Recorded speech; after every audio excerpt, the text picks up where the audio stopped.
This was over a disagreement involving a taco. And then after that discussion, defendant has his version, but through pre-trials and all the discovery given to defense and the police reports and the other evidence that was disclosed over the defense, a pretty clear version of events is that if the young man had not taken this individual's gun away, 2 people might be dead. Court is calling 2023 CR 0683, State of Texas versus Mario Miranda. Can I have parties announced for the record for the state, That done for the state? for the defense? Michael J. Sawyer. Are you Mr. Miranda? Yes, ma'am. You entered a plea of no contest on May 17th. According to the plea bargain agreement, punishment is to be assessed at 5 years in the prison. The state opposes your application. There's an affirmative finding of family violence. There's to be no contact with the complainants.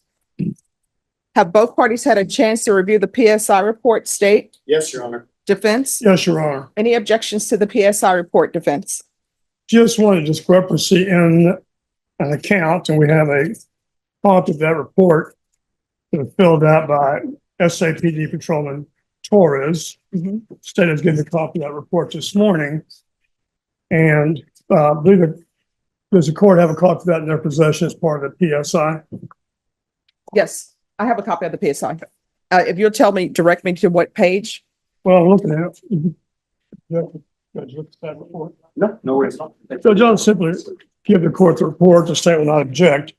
All right, I have a copy of, the police report. Police report. Yes, ma'am. All right, and this is defense exhibit number 1, the defense, you're not offering into evidence, you're just asking the court to review? That is correct. And I have a couple of questions about it. And I said that believe the court can review it and Yes. see the discrepancy. All right, court has had a chance to review. And that's why I'm pointing to the court.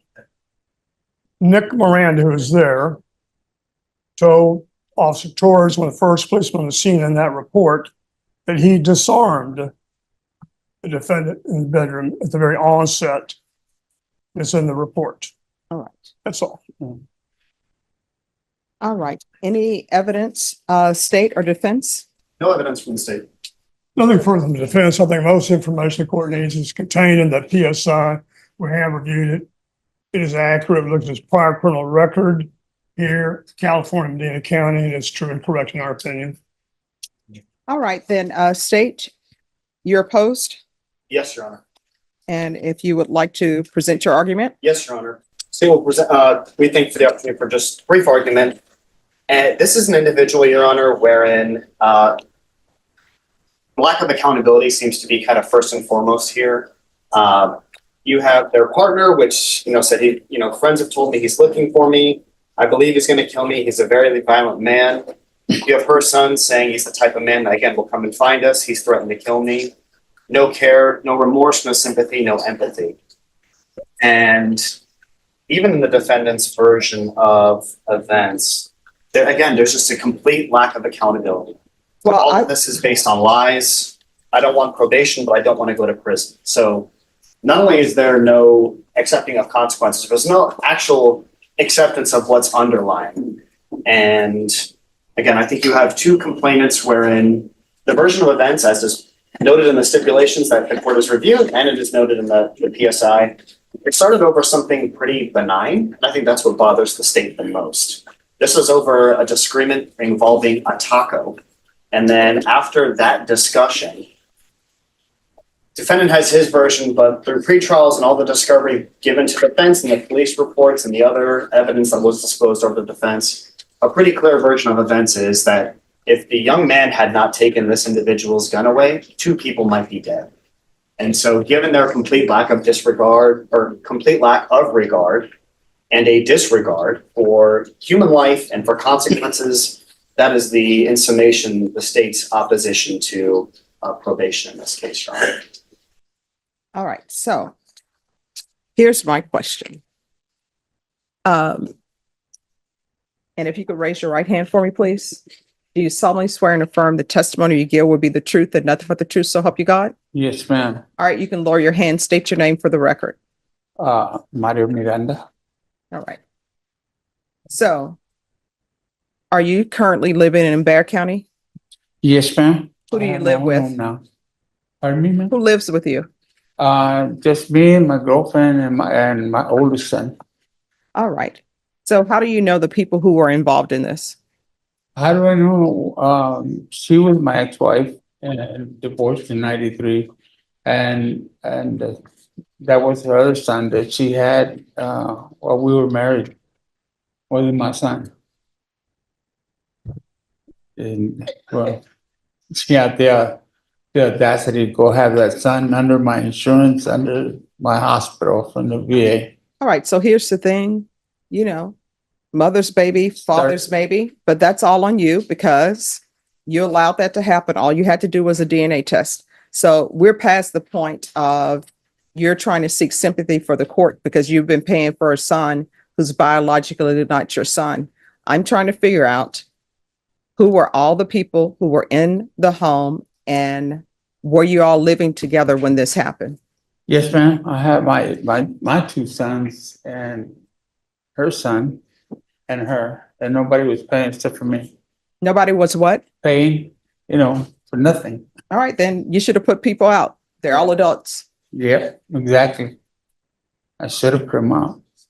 All But right. I had compassion for especially her because she was renting an apartment with my oldest son, and they lost the apartment. They got evicted, and she was supposed to have heart surgery. She hasn't had heart surgery since then. It was all a lie, I think. All right, and what is this about a taco? Well, State The says whole that thing happened. We were having a yard sale, and she was there with her sister, and she said, "There's nothing for breakfast." I said, well, "Okay, fine. I'll go to HEB and get this stuff." But she said, "Well, I'll cook for all of us." Well, it turned out she cooked for everybody else except for me. And I said, "Thank you for the taco." That's all I said.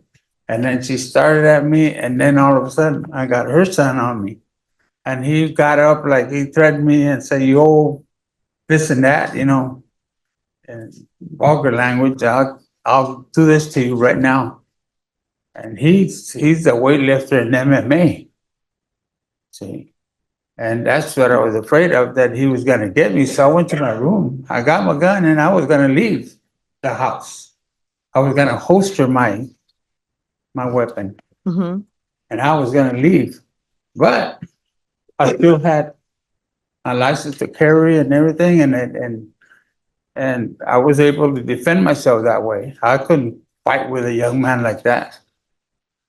And I was gonna leave the house, but then as I was going out, after the weapon was taken away from me and everything, then he assaulted me in the kitchen. And when the officers came, she right away, my ex-wife, right? She right away started saying he was pointing a gun at me and my son, and it was only him. I mean, my other son was there, and he's the one that took my weapon away from me, and that was taking it out of the pouch. And as soon as I got out of the pouch, he had the gun in his hand. So there was no assault there, and she lied. I mean, for the longest time. She's been trying to get my money out of the VA also, saying that she's my common law wife. And in all the report that she makes, my husband. I'm not her husband. Divorced her back in '93. Okay. All right. Any questions? Would it surprise you that the version of events, again, this was all disclosed to counsel, that the complainant, the young man, said that the actual version of account is that you got home angry and that you were yelling at Maria and they said, lay off her. And you said, well, don't tell me nothing because I'll put a bullet in your head if you don't shut up. Oh, Does it surprise you that that's the account that was given to the state? That's a question. He's asking a question. He wants you to answer it. The question is, does that surprise you that that's the version or the account that was given to the state? I didn't know about that. Okay. That's why I didn't know nothing about that. My second question is, if you were so intent on leaving, right, so the door to the outside where the garage sale was happening Yes. was right next to the kitchen where the stove was, but Right. instead you chose to walk all the way down the hall past 3 bedrooms to the last one on the left to then retrieve your gun. Isn't that correct? No. The gun was in the last bedroom. That was my bedroom. Correct. The gun is in the last bedroom on the left. Yes or no? Yes, he went there, yes. Right. He followed me from the dining area to the room, and so did she. And then my other son, middle son, Nick, he's the one, when I was taking out the weapon, that he took it away from me then. So if Nick hadn't taken the gun away from you after you threatened 2 people multiple times to shoot them in the head, do you think they would be dead had he not taken the gun away? No, sir. I never made any kind of threat. No further questions, Your Honor. All right. So I will tell you both, this is what I'm reading in the police report, and this is a witness. And it's witness 1, and it's on page 2 of the police report. It says, on July 16th, I called witness 1 for a statement and conducted it over the phone. Witness 1 said he initially heard arguing between AP and victim 2. His brother, victim 1, then intervened and began arguing with the AP. And your client, of course, is AP. Witness said that victim 1 told AP that he needed to be beat up for the way he was acting. Witness 1 believes this sounded like a threat to AP. AP then went into his bedroom. Witness 1 heard victim 1 yell that AP was going to get his gun. Witness 1 did not hear AP verbally threaten victim 1 or victim 2. Witness 1 said he saw AP take his gun out and point it sideways. Witness 1 quickly pulled AP's arm up in the air and got the gun from his hand. Witness 1 did not see AP point the gun directly at victim 1 and 2. Witness said he then went to go hide the gun in a box. Witness 1 stated while he was hiding the gun, another argument started in the kitchen. Witness 1 said he walked in the kitchen and saw victim 1 on top of AP1. On top of AP. Witness separated them and asked for police to be called. So that's what witness 1 is saying. Is there anything else from either side? No, Your Honor. Nothing from the state, Your Honor. All right, so this is what the court is going to note. Because this case, is it a difficult case for the court to make a decision on? Yes. But the person I have standing before me, based upon the PSI report and everything else, it shows that he is a veteran.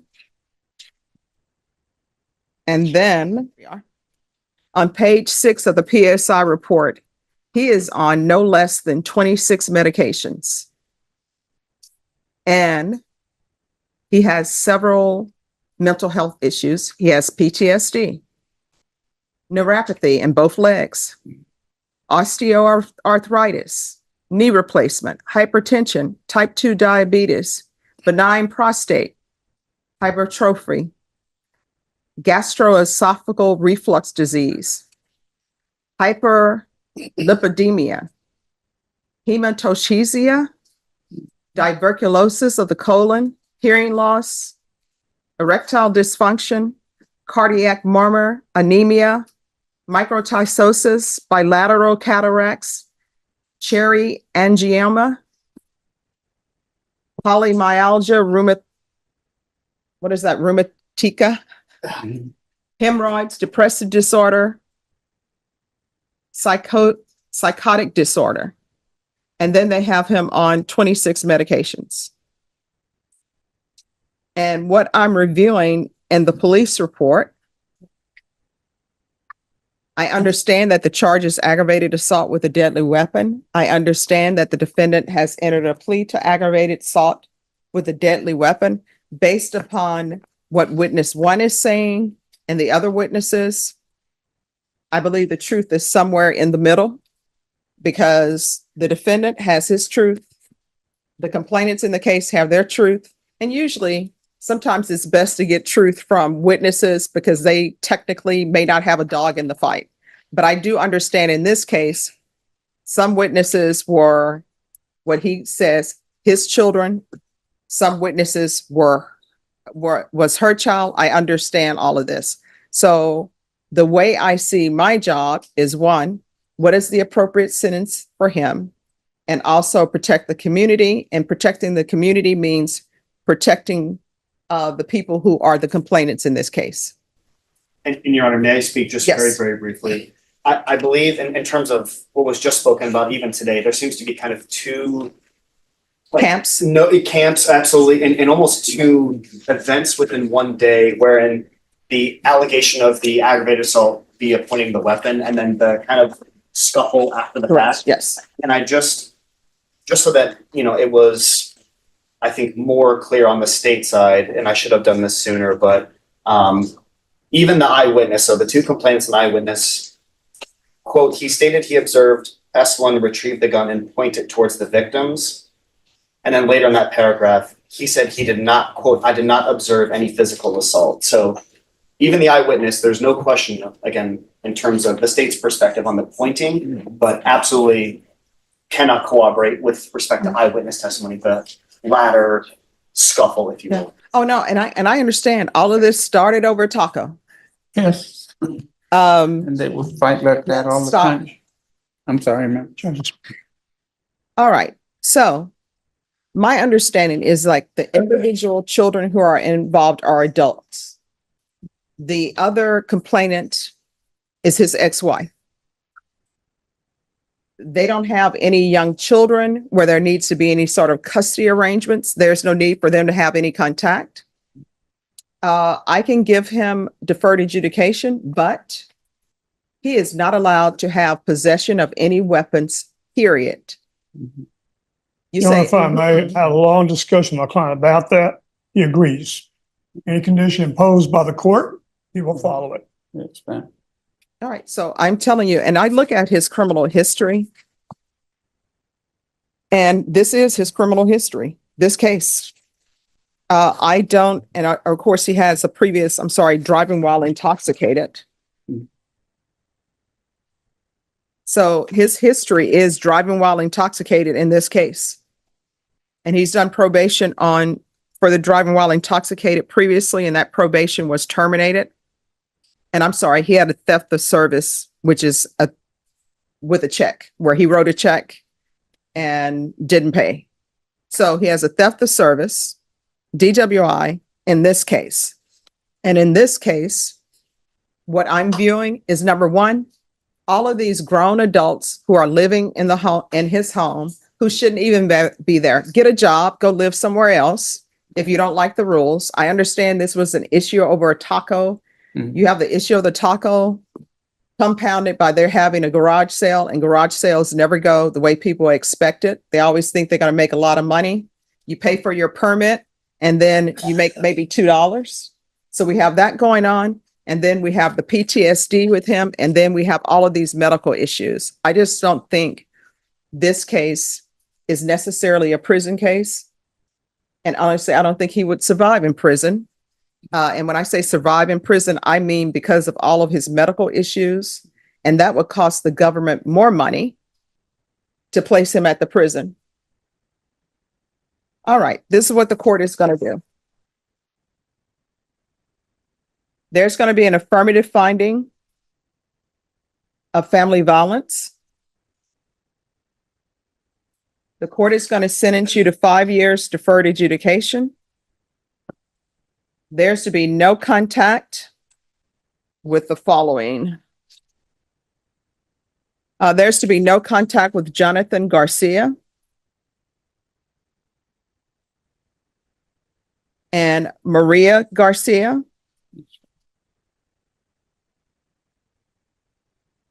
The court notes that you're receiving your benefits from the VA and also receiving other benefits. You're going to need to provide that to probation.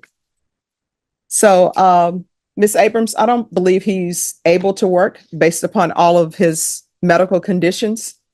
So he'll just provide proof of VA benefits to probation within 30 days. There's to be regular reporting by Zoom or in person.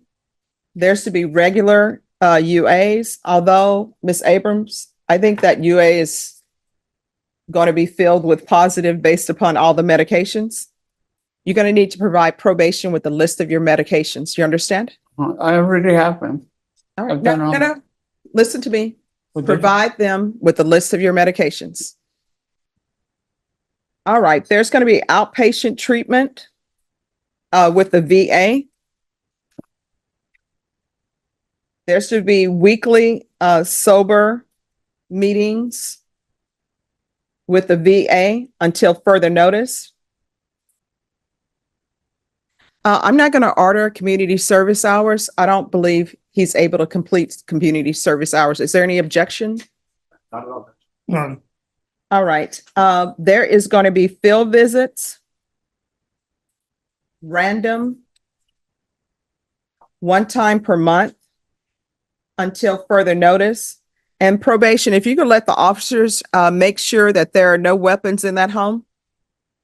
Probation, is there anything else? Judge, are you making a decision for him not to be about having weapons? Yes. You're not allowed to possess any weapons. Do you understand? Yes, ma'am. All right. Is there anything else you need from the court? So, All right. Did you review the document entitled Trial Court Certification of, oh, I'm sorry. There's also an affirmative finding of deadly weapon. Did you review the document entitled Trial Court Certification of Defendant's Rights to Appeal with your attorney? Did you understand it and did you sign it?